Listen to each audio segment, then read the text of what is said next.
Assalamualaikum warahmatullahi wabarakatuh. Perkenalkan, nama saya Irfan Maulana Maratika, bisa dipanggil Irfan. Saya dari program studi Teknik Biomedis angkatan 2022. Di sini saya akan menjelaskan tentang hasil tinjauan pustaka saya yang berjudul penerapan IoT pada telemedicine. Nah, uh, bisa teman-teman lihat ini ada 3 gambar. Yang pertama itu ada gambar tenaga kesehatan, kemudian yang kedua ada gambar gadget atau smartphone, ketiga ada gambar sinyal internet atau wifi.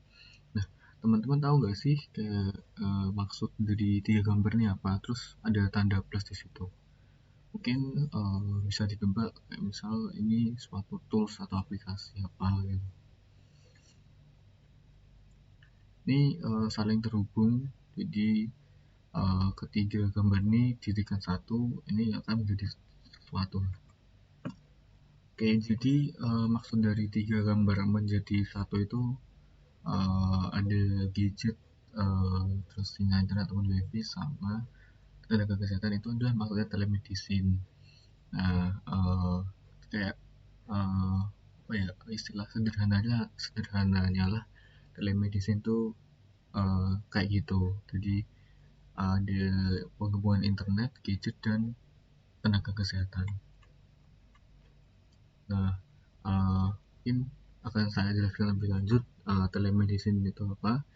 Yang pertama, mungkin ini pengertian paling sederhananya ya. Jadi telemedicine itu merupakan layanan kesehatan jarak jauh. Nah, pasien itu tidak perlu untuk jauh-jauh pergi ke rumah sakit untuk mendapatkan layanan ataupun perawatan kesehatan.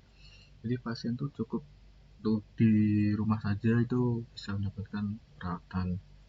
Nah, ini merupakan konsep baru dalam adaptasi dalam sektor perawatan kesehatan yang mendukung koordinasi perawatan dan komunikasi yang efektif yang dapat mengurangi tantangan signifikan dalam industri kesehatan. Nah, ini kan telemedicine selalu berkembang ya. Mungkin selama 1 atau 2 tahun ini lagi gencar-gencarnya semakin berkembang karena lebih banyak lagi digunakan. Nah, telemedicine ini sangat membutuhkan infrastruktur dan manufaktur yang benar-benar memadai agar layanannya itu tidak hanya terpusat di pusat kota saja, tapi juga bisa di daerah-daerah terpencil juga. Nah, seperti yang saya bilang tadi, jadi selama 2 tahun ini kan pandemi COVID-19 ya, 2 tahun sampai 3 tahun ini pandemi COVID-19. Nah, dari COVID-19 ini merupakan contoh paling awal penggunaan dari telemedicine. Karena apa? Ketika kita atau mungkin orang lain terinfeksi COVID kan, hal mendasar yang harus dilakukan adalah tidak melakukan kontak fisik dengan pasien ataupun orang tersebut. Nah, telemedicine ini sangat-sangat membantu ya, karena uh, benar-benar mengurangi interaksi antara tenaga kesehatan dengan pasiennya. Jadi dengan menggunakan konsep telemedicine, dokter ataupun perawat bisa memantau kondisi pasien dari kejauhan ataupun dari jarak yang cukup jauh. Nah, di Cina ini kebetulan baru-baru ini ada pengembangan robot tele ultrasound. Ini juga merupakan penerapan konsep telemedicine. Jadi robot ini dikendalikan oleh dokter dari jarak yang cukup jauh hingga 500 km lebih. Kemudian robot ini itu bertugas untuk memantau dan memberikan perawatan lah. Istilah sederhananya adalah memberikan perawatan kepada pasien yang ada di rumah sakit. Nah, kemudian yang selanjutnya baru-baru ini juga kan ada perkembangan 5G ya. Nah, 5G ini kan memiliki kecepatan yang cukup cepat, yang sangat cepat, yaitu 1 GB per second, dan memiliki latensi yang cukup rendah, kalau tidak salah sekitar 1 milisecond. Nah, ini perkembangan ini juga sangat terhubung dengan robot teleultrasound yang baru saja saya ceritakan tadi. Nah, dengan latensi dan kecepatan internet yang tinggi, latensi rendah dan kecepatan internet yang tinggi, robot yang dikendalikan itu tidak hampir tidak memiliki delay, jadi bisa mungkin istilahnya adalah real time untuk dikendalikan dari jarak jauh. Nah, sesuai dengan judul saya tadi, saya juga menyebut tentang IoT. Nah, IoT atau Internet of Things itu mungkin bisa kita kita jelaskan secara sederhana, yaitu sekelompok alat yang memiliki sensor. Nah, dengan IoT ini kita dapat menemukan beberapa perangkat yang memiliki sensor tersebut. Jadi terintegrasi, lalu kemudian bisa dimanfaatkan dengan maksimal. Nah, apa sih hubungannya telemedicine dan IoT? Nah, mungkin uh, sangat kayak mungkin jelas-jelas ada hubungannya, kayak Internet of Things, sensor-sensor dengan telemedicine. Jadi mungkin penerapannya itu kita ambil contoh beberapa sensor kayak misal pulse meter, terus ECG, terus sensor detak jantung seperti itu. Nah, perangkat-perangkat tersebut kan mungkin bisa terhubung dengan gadget kita melalui wifi ataupun bluetooth. Nah, kemudian disambungkan ke telemedicine. Nah, dari telemedicine tersebut dokter ataupun tenaga kesehatan yang lain bisa memantau kondisi pasien dari kejauhan. Nah, ini bahkan hasil dari hubungan antara IoT dengan telemedicine. Nah, dapat dilihat pada figur tersebut bahwa efektivitas dari dokter ataupun efektivitas penyembuhan itu bakal sangat tinggi.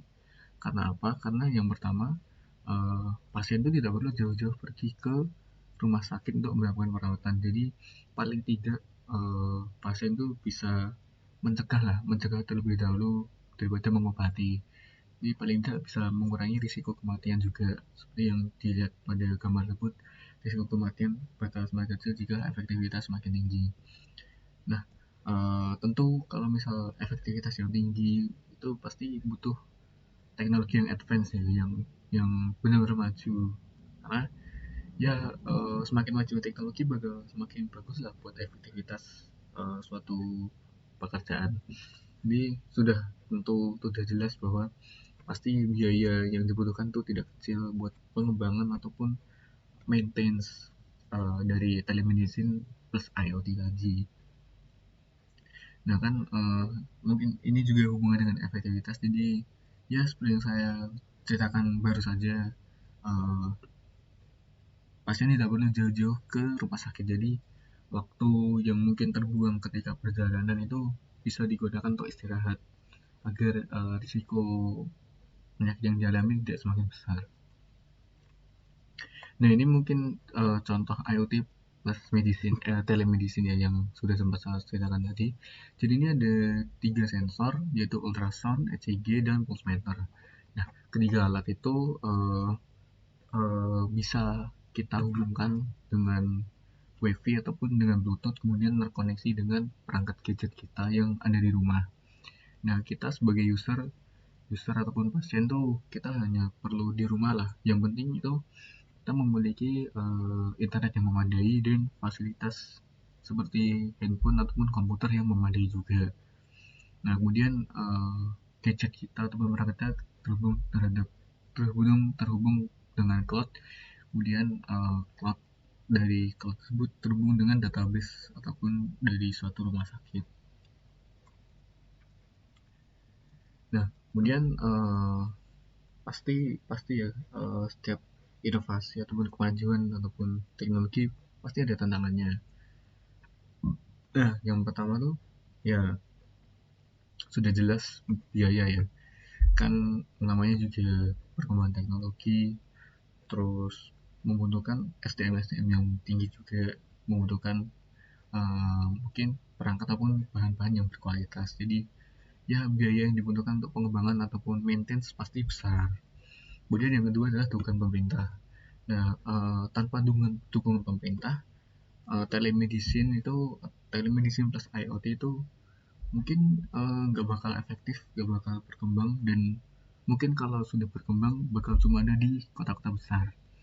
Jadi ya support dari pemerintah baik secara regulasi ataupun biaya itu benar-benar dibutuhkan.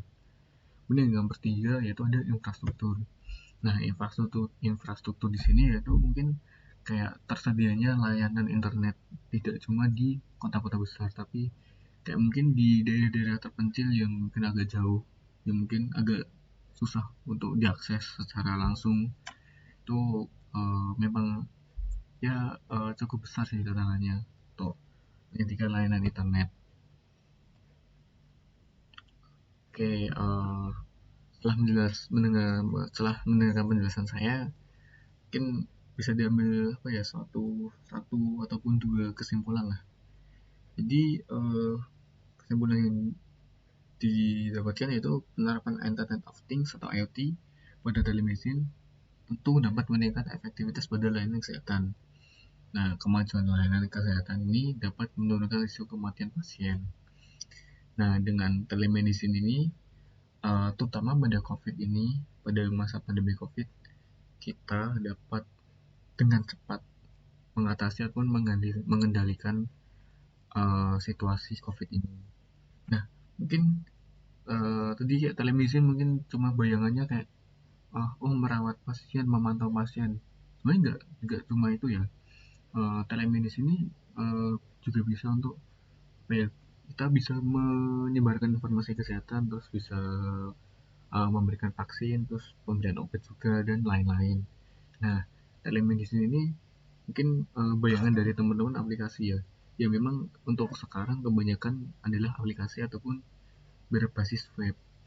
Nah, mungkin kedepannya bakal pasti ya kemajuan teknologi bakal bakal terus ada lah. Jadi mungkin telemedicine tidak hanya berhenti pada aplikasi ataupun web saja. Oke, baik. Terima kasih atas perhatiannya. Mohon maaf bila ada salah kata. Assalamualaikum warahmatullahi wabarakatuh.